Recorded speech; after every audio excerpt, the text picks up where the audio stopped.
பீர்க்கங்காய் துவையல். பீர்க்கங்காய் தோல் உரித்து அந்த தோல் தான் இது. அதுக்கு தேவையானது உளுத்தம் பருப்பு, கடலப்பருப்பு, பூண்டு, கொஞ்சம் கருவேப்பிலை, புதினா, கொத்தமல்லி, காஞ்ச மிளகாய், தேங்காய் துருவல் கொஞ்சம், உப்பு.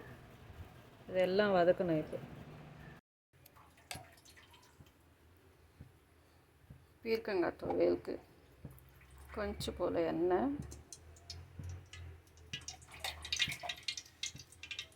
எண்ணெய் காயணும். காஞ்சதும்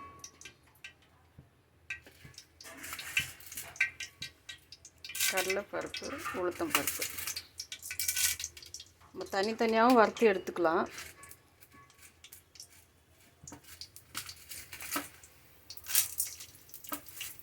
இதெல்லாம் சாப்பிட்டா நமக்கு கொஞ்சம் உடம்பு சரியில்லாத போது, ஃபீவரெல்லாம் இருக்கும்போது கூட இதெல்லாம் கொடுத்தோம்னா பலம் இருக்கும். ஒரு மாதிரி ஸ்ட்ரென்த்து வரும் நமக்கு.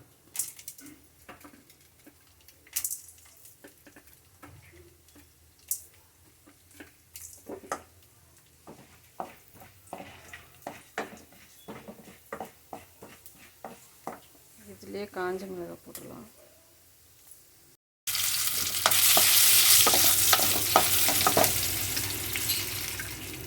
புதினா, கருவேப்பிலை, பூண்டு, கொத்தமல்லி,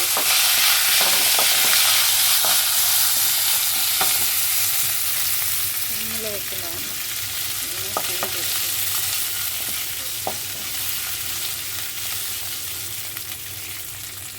இதிலே இந்த பீர்க்கங்காய் தோல் சீவி வச்சு பீர்க்கங்காய் கழுவி தோல் சீவி வச்சுருக்கோம் இல்லையா,